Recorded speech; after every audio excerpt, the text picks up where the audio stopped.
더불어민주당의 도의원 출마 선언하신 박성원 예비후보님 모셨습니다. 안녕하세요. 네, 안녕하세요. 네. 후보님 요번에 그 지역 발전을 위해서 많은 다짐을 하셨는데 이렇게 출마하시게 된 계기가 어떻게 되세요? 네, 지역이 강한 나라, 균형 잡힌 대한민국, 바로 문재인 정부의 국정 철학입니다. 충청북도도 지역이 강해야 충청북도 전체가 고르게 발전할 수 있습니다. 고르게 잘 사는 충북, 바로 제천이 앞장서 나가야 합니다. 제천이 발전해야 충북이 발전하는 것이기 때문입니다.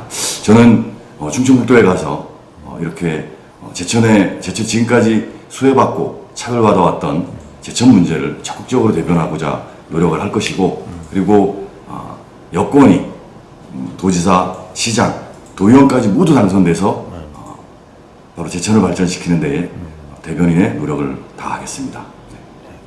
그동안 많은 봉사활동도 하신 것 같아요. 기업도 활동도 하시고 어때요, 좀 이렇게? 저는 대학을 졸업하고 와서 아주 젊은 청년이 있어서부터 청년회 활동도 했고, 또 야간학교도 운영을 하면서 교장 역할도 했었고, 또 제천환경농협 창립을 주도하면서 초대 사무국장도 맡았었습니다. 지난 10년 동안 시민운동을 해왔었습니다. 이 경험을 바탕으로 해서 저는 시민사회와 또 시민들과 호흡을 할 수 있다고 생각을 하고 있습니다. 두 번째, 그 후에 지금까지 17년 동안 기업을 운영하고 있고, 연매출 200억 원을 달성하는 기업을 일궈내어서 지역경제 활성화에 이바지했고, 또 좋은 일자리를 창출해내는데 노력해 왔습니다. 또한 기업이 사회적 역할을 다하는 것에 마다하지 않아서 장학금을 내거나 인재 육성을 위해서 많은 노력을 해왔다고 자부하고 있습니다. 많은 경험을 바탕으로 도의회에 들어가시면은 그동안 예비 후보님이 평소에 생각했던 북부권 소외론 중에 어떤 게 좀 한두 가지 한번 생각하신 평소에? 경제적인 문제, 또 예산에 관한 문제, 여러 가지 문제들이 있지만, 첫 번째는 의료 사각지대라는 것이 가장 심각한 지경에 있는 것 같습니다. 물론 모든 시장 후보들이 의료 관련된 의료 체계에 관련된 공약들을 내놓았지만, 사실은 제천 지역 같은 경우가 의료 산업 기반이 완고하게 만들어지기가 쉽지가 않습니다. 결국은 배후도시가 있어야, 한 30만 정도 되는 배후도시가 있어야 대형 병원이 들어와서 소위 남는 장사를 할 수가 있는데, 남는 장사를 할 수가 없습니다. 그렇다면 13만 6천밖에 되지 않는 제천은 계속 소외되어 있을 것인가? 저는 바로 이 문제 때문에 충청북도와 국가가 나서서 균형 발전, 특히 의료 서비스에 대한 공공 의료 서비스 체계를 구축해 내어야 된다고 생각합니다.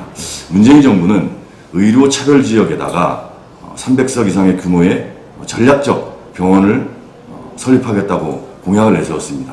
저는 반드시 북부 지역에 문재인 정부가 공약한 그 공약사항을 우리 제천 지역에 유치할 수 있도록 최선의 노력을 다할 것입니다. 그것만이 우리가 의료 차별을 받고 있는 제천이 충북에서 보장받을 수 있을 만한 권리라고 생각을 하고 있기 때문입니다. 그리고 기업인 활동을 또 열심히 해보시면서 제천의 북부 지역 입장에서 경제, 기업인들 입장에서는 어떻게 좀 열쇠를 풀어야 되느냐? 저는 경제, 사회, 문화, 교육, 그리고 환경에 관한 여러 가지 정책들을 제안을 하고 또 공약을 했습니다. 그 중에서 한 가지만 말씀드린다면, 일단 제천이 경제적인 문제에 있어서 가장 심각한 위기에 놓여 있다, 이렇게 좀 보고 있습니다. 2017년 작년 한수면 신생아율이 0명입니다. 굉장히 충격적인 일인데요. 결국은 제천 지역이 이제 신생아율은 줄어들고 인구는 급속히 감소하고 노인 세대는 급속하게 늘어날 것입니다. 결국은 생산성이 저하되는 것인데, 여기에서 우리가 매일 지금까지 외쳐왔던 대기업을 유치하고 공공기관을 유치하는 일도 이제 쉽지 않은 일이 됐습니다. 결국은 알토란 같은 중소기업을 육성하고 지원하고, 그래서 강소기업을 만들어내는 것, 그것만이 저는 우리 제천 지역 경제를 발전시킬 수 있는 길이라고 생각합니다. 그래서 첫 번째는 중국의 핵심 산업인 바이오 산업과 제천의 한방 산업을 연계시키는 것. 두 번째, 한방 산업과 우리가 가지고 있는 그 관광 자원인 관광 산업과 연결시키는 것. 그래서 이것을 4차 산업과 연결하는 것이 바로 우리가 추구해 나갈 수 있는 방향이다. 방향이라고 생각을 하고 있습니다. 그 자족도시 뭐 이런 얘기도 좀 말씀 꺼내셨던 것 같아요. 저는 외부에서 이제 더 이상 인구가 유입되거나 자본이 유입되는 형식의 이 작은 지방 도시가 발전할 수 없다고 생각을 합니다. 결국은 우리가 목표로 삼아야 할 우리 그 제천 지역의 발전은 15만 정도의 자족할 수 있는 도시.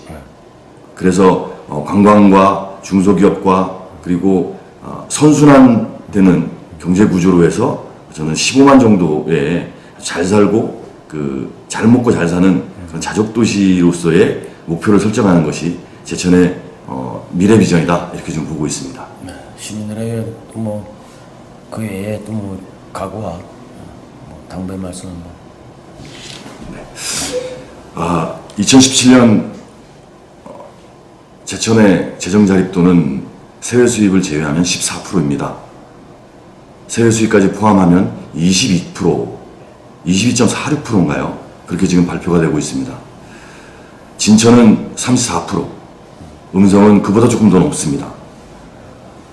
재정 자립도가 이렇게 낮은 지방 도시는 국가와 도에서 지원하지 않으면 정말 절대적으로 어렵습니다. 이것을 누가 갖고 올 것이냐? 바로 도의원의 역할입니다. 젊고 일할 수 있고 역량 있는 도의원이 도에 파견되어서 예산을 확보해오는 일.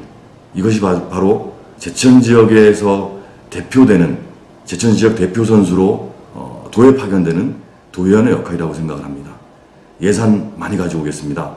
더불어민주당 여당 힘으로라도 도지사와 시장과 도의원이 함께 힘을 합친다면 저는 충분히 가능한 일이라고 봅니다. 제천 시민 여러분, 젊고 희망 있고 역량 있는 사람에게 힘을 실어 주십시오. 반드시 바꿔내겠습니다. 우리 지난 10년 동안 정체되어 온 경제 문제, 사회 문제, 교육 문제 모두 한꺼번에 풀어낼 수 있는 역량 있는 도의원이 되겠습니다. 네, 감사합니다.